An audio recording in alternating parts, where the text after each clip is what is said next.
Hi, everybody. Thank you so much for joining us here today. We're super excited to be here. I'm Sharmeen, and I'm here with my executive coach, Christina, and we've been working together for the last 2.5 years. We jumped at the chance to share our journey with all of you today. We were just discussing how awesome our relationship had been as executive coach and leader, and how valuable that partnership had been for us, and that it could be really helpful to share that with the audience at Women in Product. It's so important to have someone to support you along the way when you're doing your leadership journey, someone who's in your corner, but also brings objectivity and can help you. If you're ever second guessing yourself or doubting yourself, they'll help remind you what's important and help you see your best self and achieve it as well. So what we really want the audience to know is that you can all have this too. You don't have to do it alone. That's right. Thanks, Sharmeen. Hi, everyone. I am super excited to be here today as well. I have thoroughly enjoyed working with Sharmeen these last couple of years, and she is such a phenomenal leader and role model. And I'm excited to have the opportunity to be here with you today, Sharmeen.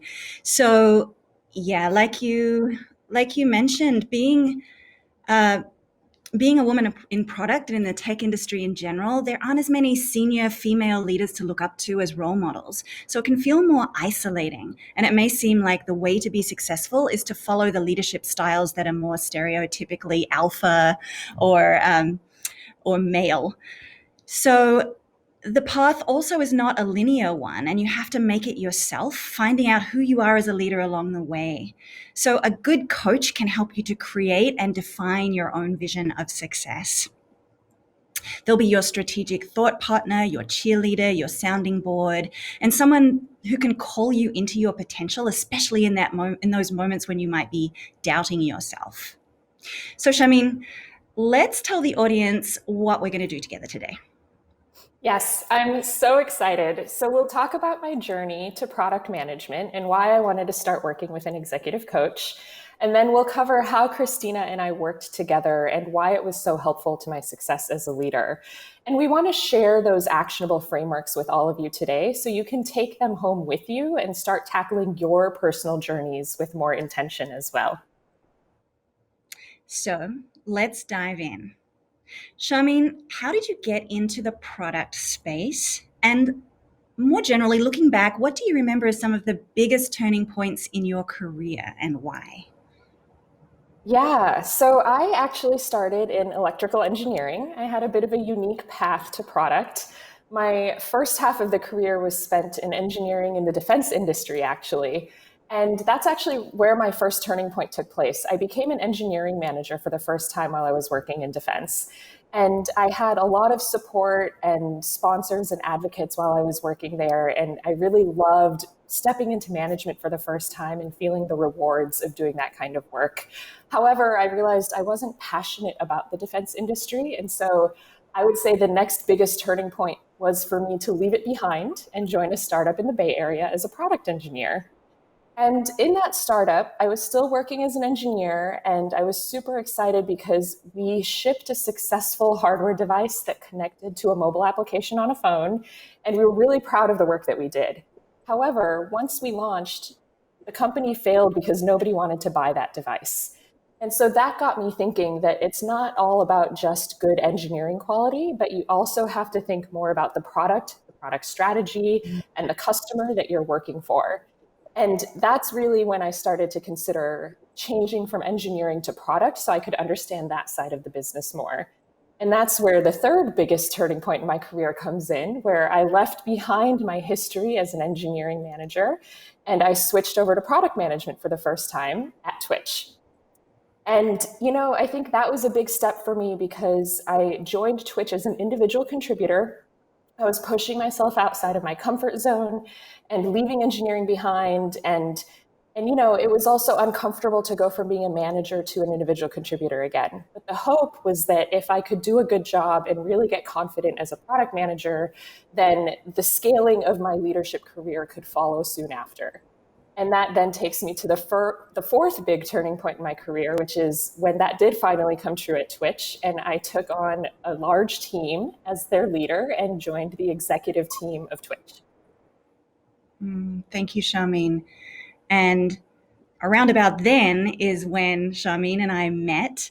And already, as we can hear, she had taken a lot of very powerful steps in her leadership journey. And there's already some themes that are starting to emerge in listening to Sharmeen in terms of how she navigated that journey. There's following her interest and her passion, and there's a lot of stretching outside of her comfort zone and taking risks and being grounded in this growth mindset where her focus was learning and developing rather than feeling like she had a certain set of skills and strengths and she was just limited to her current state. So we're going to be exploring that a little bit more as we discuss. But to continue with the story, Sharmeen, how did you choose a coach? Yeah, so, I was really lucky when I became the leader of a team for the first time. I knew it was a big step in my career. It was going to be uncomfortable and terrifying, and I wanted to do everything that I could to ensure my success. And so at the time, I actually, in order to take control of the situation, I created a plan. I wrote out the biggest risks areas or my fears about this role. And then I came up with mechanisms to try to overcome those fears and ensure my chance at success. And so for me, the big one was leading a team of this size and joining an executive leadership team at a company which I'd never done before.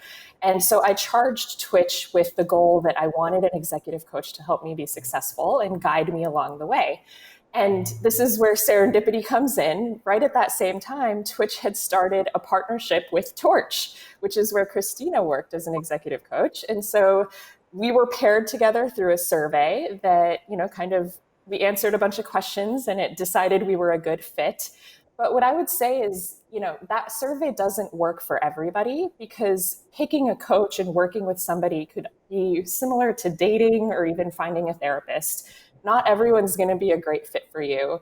And it's really, really important to emphasize finding someone who you really connect and click with, because a coach is somebody that you want to be vulnerable with and you want to be able to share and open up and feel really comfortable having those tough conversations. They're going to push you through the good times and the bad times. And so if you don't click with your coach at the beginning, I would really, really push you to, let that go and find somebody else and keep trying until you really, really find someone that you mesh with well.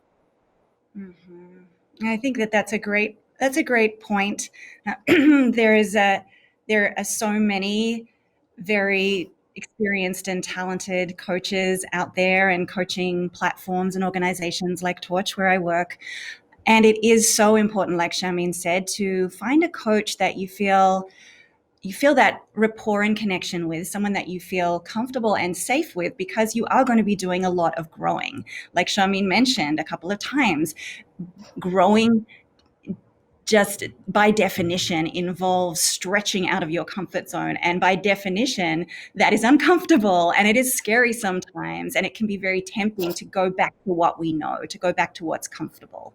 So having a coach, someone who is objective, but also cares deeply about you and the vision that you have clarified for yourself and the goals that you have set, will help you to continue to move forward, especially in those moments when you might be feeling more in the fear place or more in the staying small place. So it's important that that coach is someone you feel comfortable with, but also someone who can be tough, the tough love of coaching, someone who can as appropriate and when needed, remind you of your greatness rather than playing into the smallness that you might be feeling in that moment because of fear.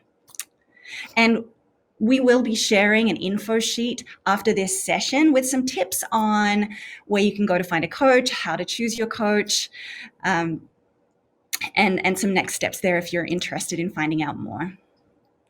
So Sharmeen, when we started our coaching work, what were the areas that you felt you most needed support with and why?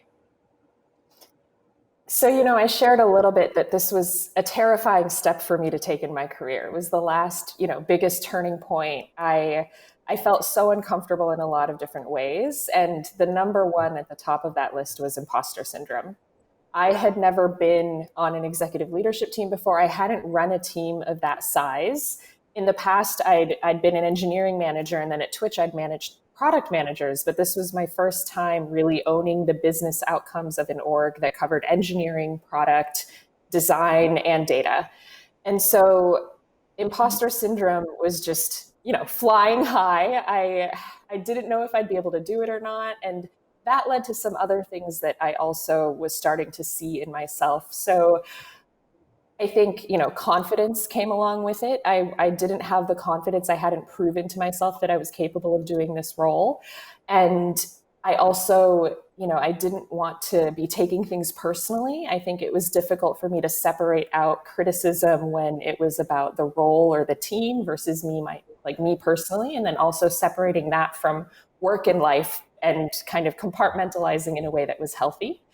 And then finally, I think the hardest part for me was to be less apologetic that I had made it to this position and that I had earned it or deserved it, and not be apologetic about that and really be able to just step up and feel empowered in being in this role. And I think that was the hardest one for me to tackle. Thanks for sharing that, Sharmeen. And I'm guessing that probably a lot of you who are listening to Sharmeen right now can probably relate to some of those challenges and some of those internal states that form quite severe obstacles for us in our own journey, the things we put in our own way in terms of imposter syndrome, confidence, where there have been many studies that have shown that even though we've come a long way in terms of women's equality and the opportunities that women have to that are the same as men, there is still a lot of data that shows that internally we women tend to undervalue ourselves a lot more than our male counterparts who are of equal competence. And the imposter syndrome is something that is particularly prevalent. I see it so much in my work coaching high-powered, amazing, phenomenal women leaders. No matter what they have accomplished, no matter where they are in their career, that imposter syndrome still can loom quite large, and it causes a lot of internal suffering for us. So that is actually one of the reasons that I got into coaching and especially love coaching women, is that I have a passion for supporting women to overcome that and get out of their own way to be the leaders that they already are. So on that note, Sharmeen, can you share a little bit what the coaching relationship was like for you and how it actually helped you to overcome some of those obstacles? This is what I loved about our coaching relationship, Christina. I think it's so easy for us to feel like these things are ambiguous or difficult to quantify, but we actually approached the coaching relationship in a really objective way. We had a framework where we spent the first couple sessions just getting to know each other. You were learning about me as a person, what I value, where I was in my career, and the things that mattered to me and what I wanted to get out of coaching. And then we took a data-driven approach. We launched a 360 through Torch, where all of my peers and my leaders and my direct reports filled out feedback about me. But the thing that I really liked about this 360 is that I filled it out as well. And so I was able to compare how others around me were seeing me as a leader to how I was perceiving myself as a leader. And it was a really great way for me to take a data-driven approach to learn more about myself and figure out what I needed to focus on most importantly. Mm-hmm. And just harking back to what we were just talking about regarding imposter syndrome, what did you learn from seeing your self-assessment on these various domains of leadership and your strengths versus the assessment of the others, of your colleagues who were looking from outside of you? What did you notice, Sharmeen? And that is a leading Yes, that's definitely a leading question. And I'm sure the audience won't be surprised, but I was far more critical of myself than I needed to be. I definitely graded myself harder. And what I really appreciated about the 360 was that it learned that I could give myself a break. And it helped me realize that I was doing better than I gave myself credit for. And that was actually really empowering for me to learn and to start embracing that I was this leader and I could do it well.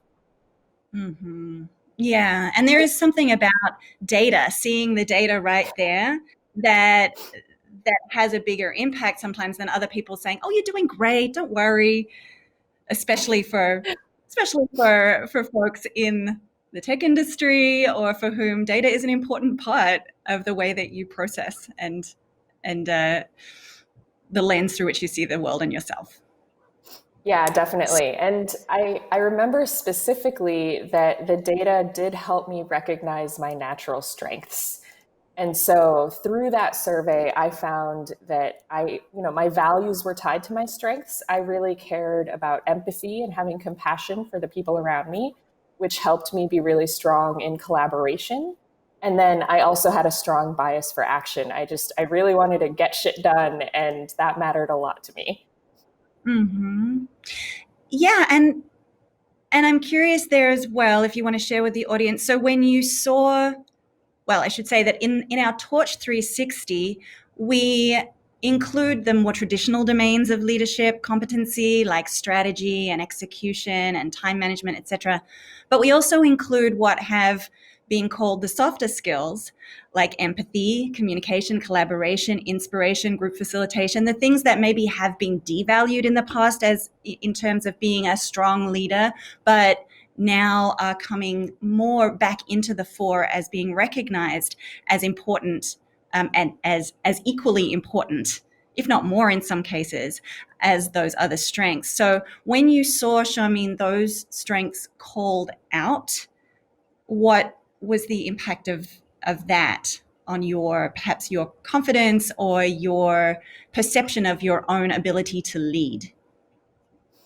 It was very empowering. You know, Christina, we've already talked about how being a woman in tech, being a woman in product, oftentimes you're the only one in the company. There's no one else like you. And so you look around and you see this definition of success that's just very different from the type of leader that you are. And that's something that I was struggling with and trying to understand, how valuable am I as a leader when my skill set is so different from the other successful people at the company? And seeing that in the data, seeing how those quote unquote soft skills actually established themselves as really powerful skills to help me be a stronger leader was incredibly reassuring. It helped me build up my confidence, and it gave me a foundation to build my leadership on top of, that I knew I could always lean back on because it was something that I was good at and it mattered. Mm-hmm. Yeah, thank you for sharing that, Sharmeen. And as we're going to hear a little bit later in this talk, we're going to hear more about how you leveraged those strengths and continue to iterate on them, as well as adding other um, tools to your tool bag along the way, but that you were able to use those strengths as the platform for your continued success and climbing of that leadership ladder in a way that had you not only lead the way that was authentic to you, but show that by leveraging those strengths that weren't considered to be such traditional leadership strengths, you could get not just good results, but stellar results. So that's just a little preview for what's to come later. But I think, Charmaine, it's a good point for us to pause and turn it over to the audience for a moment. We've been talking about strengths, and I sometimes like to call those almost those hidden strengths that we don't realize we have until they're called out in this way, like Sharmeen was sharing. I like to call them our superpowers. I know it's a bit hokey, but I think of it as these are things that maybe come so naturally to us. It's like breathing, and therefore we don't think of them as strengths. And if we don't think of them as strengths, we don't value them, and we don't perhaps leverage them as much as we could. So we're going to do a little exercise right now. Grab a piece of paper and a pen if you have one, or you can just type this into your computer. I'd like you to reflect for a moment on what your superpowers are. So what are those strengths that you have that you might not have even thought of as strengths before because they come so easily to you? And they will manifest in your personal life as well as your professional life. So, for example, what would your best friend say that your best qualities are? Your best qualities, your strengths. Just jot those down. What can people absolutely count on you for? What would they come to you for and nobody else? Write those down.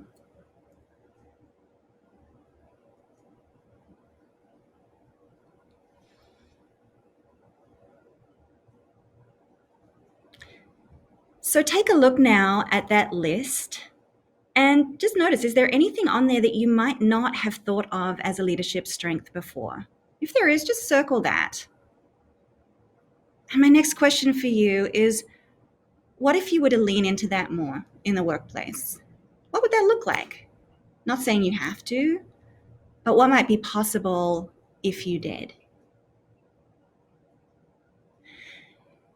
So initially we were hoping that we would be in person with you, but of course, with current situation, we cannot. However, we do have a word cloud, and we would love for you, if you feel comfortable to do so, we would love for you to drop in one or two of those strengths into the word cloud to share with the group so that we can see what everybody's come up with. Sharmeen, do you Yeah, want to say anything? we're entering that word cloud into the chat so you can click on it, enter some words that resonate with you as your strengths, and then we'll take a look collectively as a group what our audience prides themselves in and is proud of as their greatest strengths. Great. Thanks, Sharmeen. So let's talk a little bit more, Sharmeen, about what benefits you got throughout coaching especially around overcoming some of those challenges that you shared earlier. Yes. So we talked a little bit about how I really liked that there was an approach to working together. It wasn't ambiguous. We had objectivity. And so what really mattered to me was having a framework and thinking about, what does success mean to me? Because like we shared, it can be so different from the people around us, especially when you're the only woman who might be a leader at your company, and it can get lonely. And so Christina and I, we really worked closely together on what my vision of success was. And we used that to build a roadmap for my growth with intention. It called attention to my strengths and my values. That helped me build my foundation as a leader.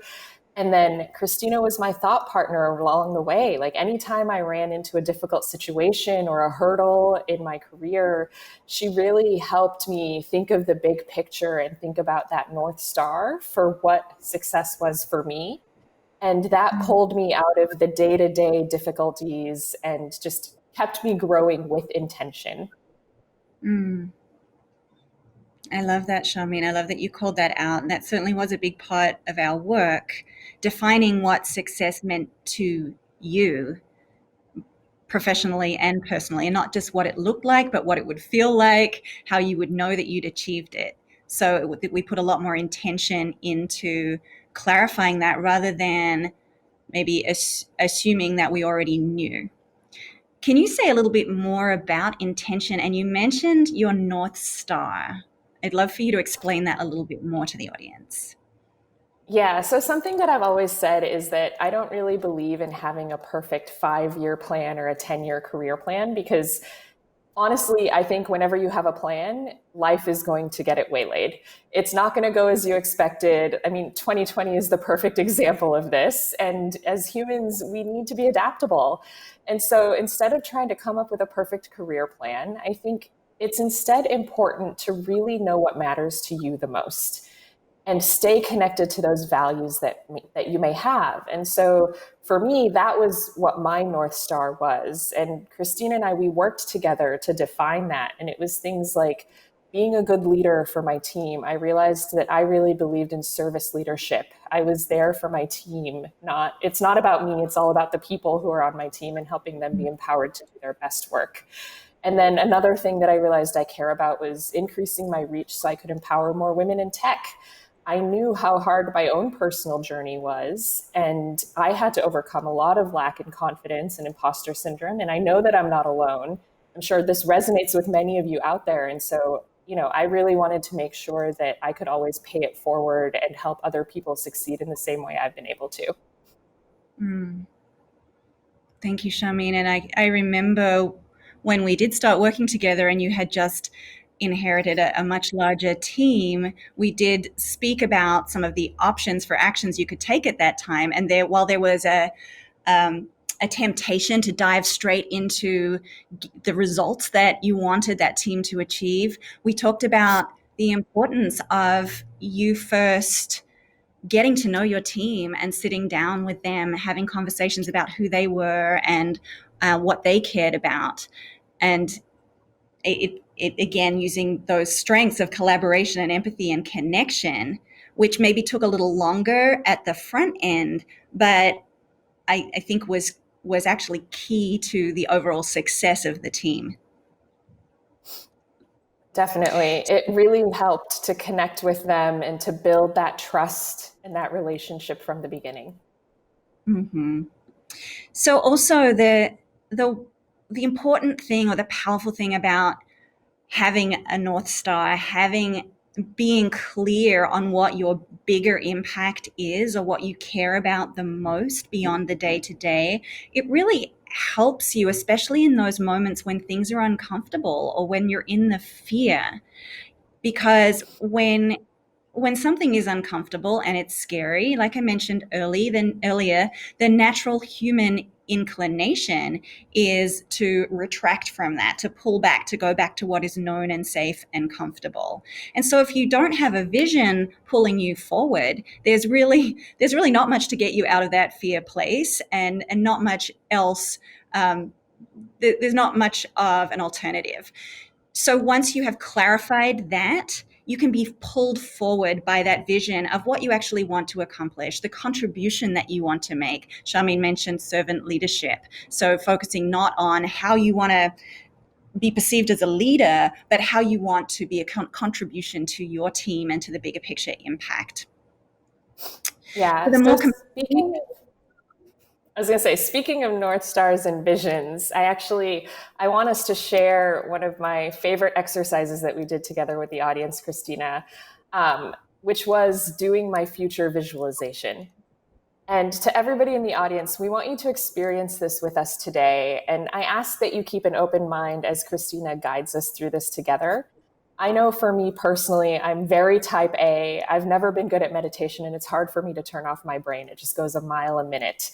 But this exercise really helped me pause and take a breath and think about what really matters to me. And it helped clarify everything. So without further ado, I'm going to let Christina take it away. Thank you, Sharmeen. And it is funny because we did go back and forth a little bit about whether to include this exercise. This is not necessarily something that all coaches at my company, Torch, would do. It's more something from my little bag of tricks.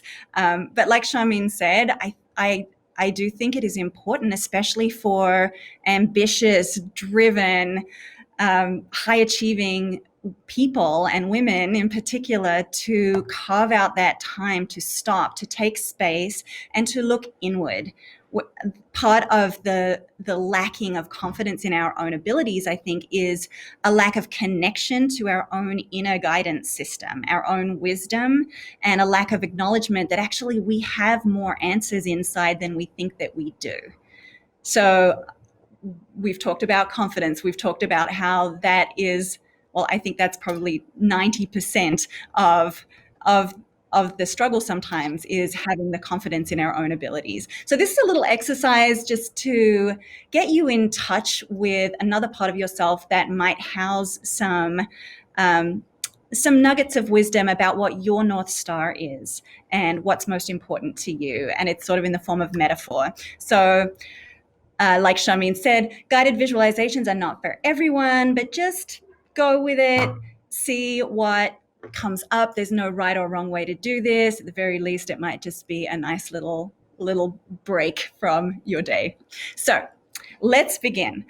Find a comfortable seated position and close your eyes. And I'm going to close my eyes too because I like to be in it with you. So take a nice, long, deep breath in and let it go. And then again, breathing in and letting it go.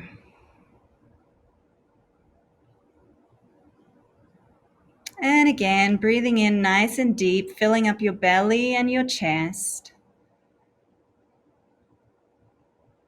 And letting it go.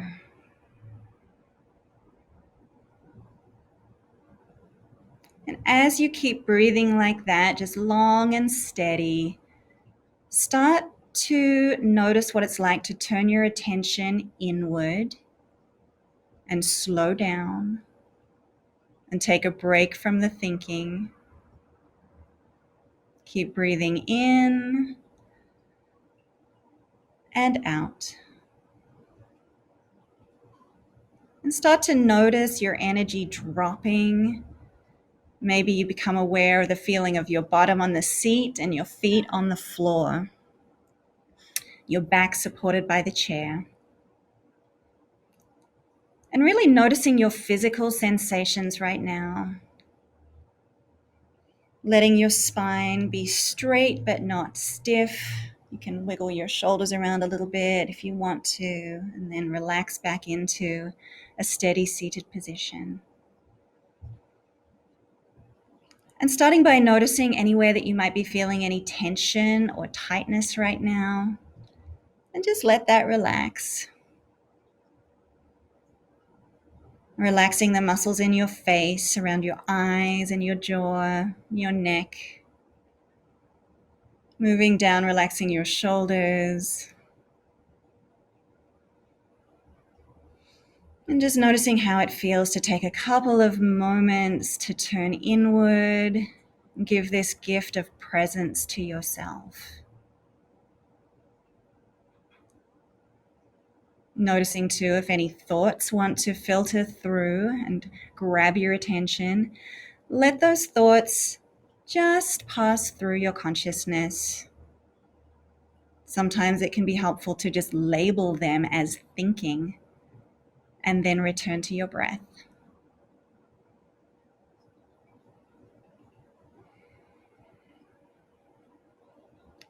Noticing any outside sounds and letting them filter through as well.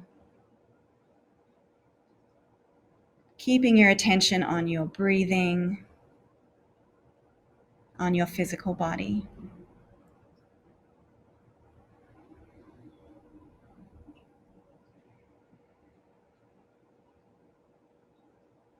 And now I invite you to allow yourself to float above your body. Float up, up, up, up. We're going to all float up to the top of a very high mountain. So take a moment to look down from up there and see yourself down there in your life. Notice the world below you. Take a moment to enjoy that perspective. But then you look to your left and you see that there is a time machine on top of this mountain. And being a curious, intrepid adventurer as you are, you wander over to this time machine and you step inside. This time machine is going to take you into the future. So you close the door and you strap in, you get ready for the ride, and you are going to go forward in time 20 years in this time machine. So there you are, 20 years in the future. And this time machine is going to bring you down now back into the middle of your ideal life 20 years from now. So the time machine lands, the doors open, and notice where you are in your ideal life 20 years from now. And just take a look around, take in your surroundings, and notice that there is a structure. Maybe it's a house, maybe it's some other building. And this is where your most ideal future self lives. This is you 20 years in the future. So go over to this structure, do whatever you need to do to get someone to come to the door, knock on the door, ring on the bell. And then the door opens and you see your future self, you 20 years from now, standing in front of you. With a big smile on her face, super happy to see you. So just take a moment to notice your future self, to take her in, to notice what she's wearing, to notice how she's carrying herself, to notice her state of being. And she's so excited to see you. She invites you in and she takes you through to a place to sit down for a chat. Maybe she offers you a cup of tea or a drink of your choice. and you settle in for a conversation with your future self.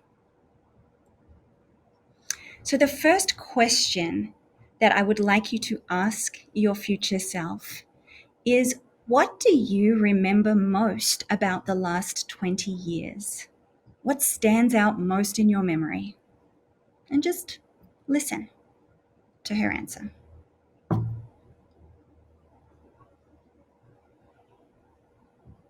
And the next question that you have for her is, what is she proudest of? Future self, what are you proudest of?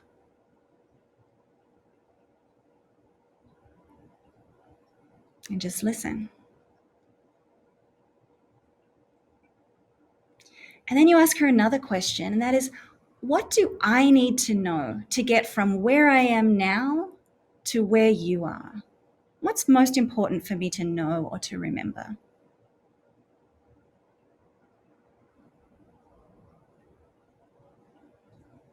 And then the next question, what quality or strength of yours do you value the most?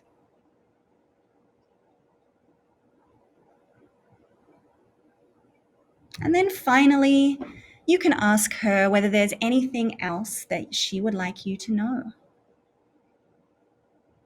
Anything else she'd like to remind you, or any nugget of wisdom she'd like to leave you with.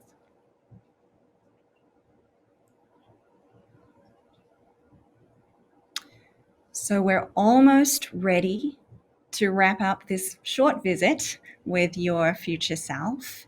But before you go, she has a gift for you. So just notice as she presents you with this gift, notice what it is, receive the gift, thank her, and then make your way out of this structure back to the time machine. Saying goodbye, waving goodbye to your future self, knowing that you can reconnect with her anytime you want to. Step back into this shiny time machine. Shut the door, strap in, and it is going to bring you back 20 years, back to present day, October 22nd, 2020, sitting in your chair, in your house, or wherever you started this journey. So, the door of the time machine opens, you step out and step back into yourself, still sitting there on the chair. Take a deep breath. Wiggle your fingers and toes a little bit to come fully back into your body, into the present moment. Take another long, deep breath. And know that you will be able to remember everything that is important for you to remember out of that little journey, that little visualization. And in a moment, I'm going to ask you to open your eyes and then take your piece of paper and your pen and jot down some of the key things you remember, some key words, some key takeaways, remembering the things that your future self might have shared with you.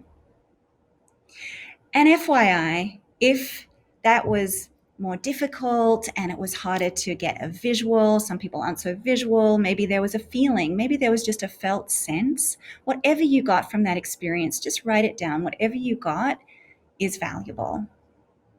And you can even answer those questions now if you like, if you didn't get any answers from your future self during that visualization, but answer the questions now of imagining that you are yourself 20 years from now. What would you like to look back and see that you had done with your life? What would you like to see that you had accomplished? What impact would you like to see that you had made? So just take a couple of moments, jot down whatever is coming up for you.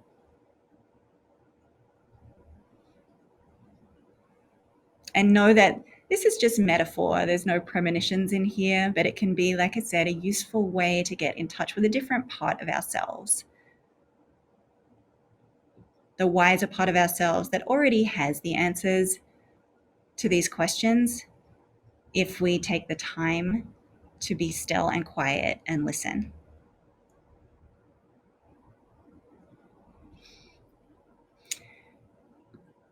So again, if you feel comfortable sharing, we'd love for you to drop one or two key takeaways into the word cloud. All right. Well, thanks for going on that little journey and being open-minded to that, Sharmeen. Thank you for that, Christina. You are so welcome. Did you do it too? I did. I love doing it. Would you be willing to share very quickly something that you got from that exercise today?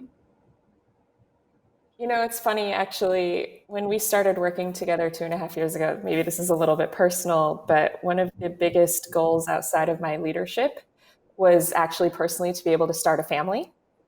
And I'm just super excited to share that in that journey together, I'm here today, 8 months pregnant, talking to this audience. And when we had first started 2.5 years ago, it felt like that was unattainable and so far away. And it's exciting to be here and be able to achieve that step of starting a family, which was also so important to me alongside being a good leader for my team.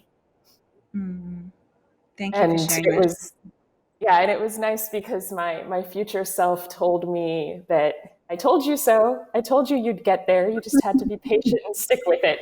And so we had that exchange together. Thanks for sharing that, Sharmeen. Yes, and as you know, I'm super excited to support you on this next leg of your leadership journey when as you evolve even more into how to be that leader that you want to be and also be the parent that you want to be. The next leg of the journey, Yes. next chapter.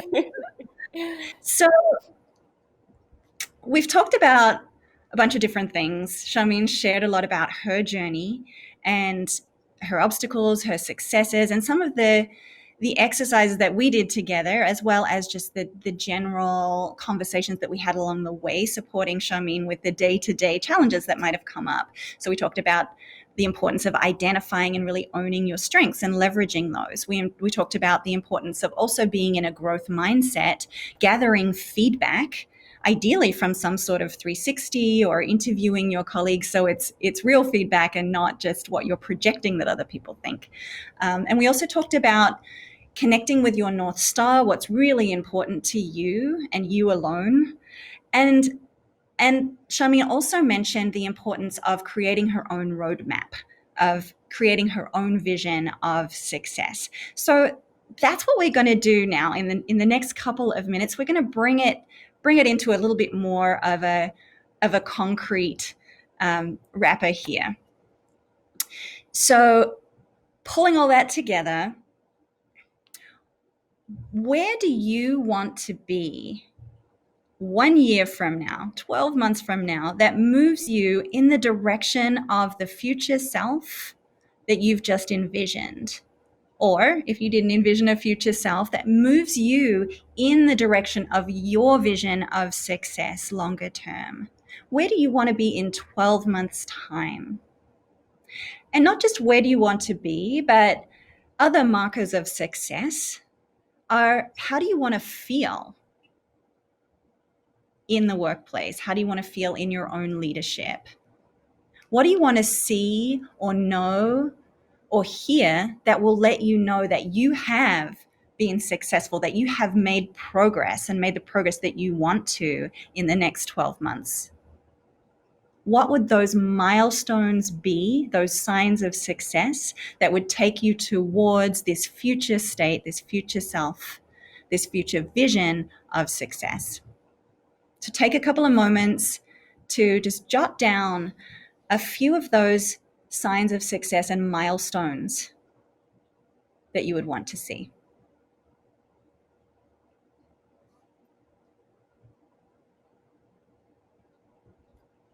And then to make it really real, what is one action that you can take and that you will take this week that's that's a step towards that vision? So And think that's super about this. important. We don't want people to lose the momentum, right? Like we've just mapped out this vision and where you want to be a year from now, and just lean into what you can do in the next week to start seizing that step. Mm-hmm.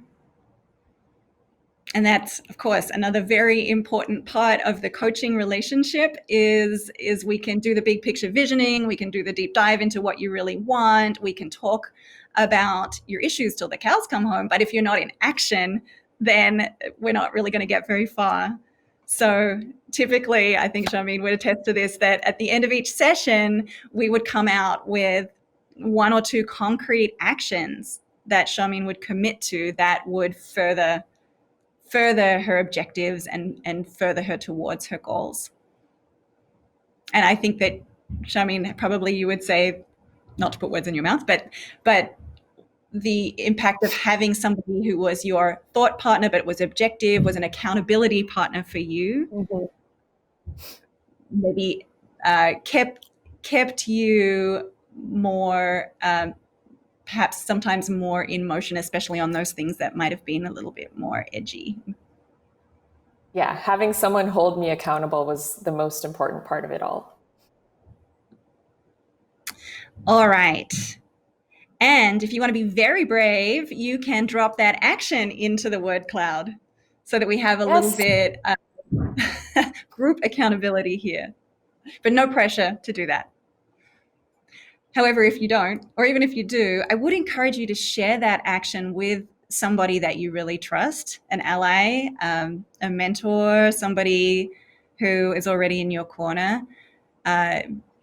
Share that action with them and share the big why behind that, and invite them or ask them if they are willing to be your accountability partner there. So that there is just somebody outside of yourself who is helping you to hold that vision for you. So I know that we are fast coming to the end of our time. And Sharmeen, thank you for sharing so much about your journey. I noticed though, and you're very humble, so I foresaw that this was going to happen, we haven't actually talked about your successes and what you did accomplish over the last 2.5 years. In our remaining couple of minutes, would you please share with the audience? Christina, you're making me blush. But yes, I think the first year that we worked together, the biggest success was to prove both to myself and to the people at Twitch that I could be a successful leader and do it in my own way. And I think that's what I got out of that first year, and then building on top of that foundation. And then from there, there's a couple more milestones that really stand out to me. The first one was last year, I was promoted to VP. And it was such a huge affirmation of my success. And I really took that to heart. And then the second big one was, when we first started working together, I was managing a team of 30 people. And we've now scaled that to an organization of over 100 people. And it blows my mind to think back on how much we've grown together over the last 2.5 years, how my team and I have grown together and where we are today. And I'm so proud of those accomplishments. And I am so inspired by you, Sharmeen, and I know that you know this. What is one nugget of wisdom that you would like to leave the audience with, if you could leave them with one thing? Yes. So everyone in the audience, I think the one nugget of wisdom is trust yourself. We are definitely our own harshest critics, and we often let our fear get in our way or hold us back.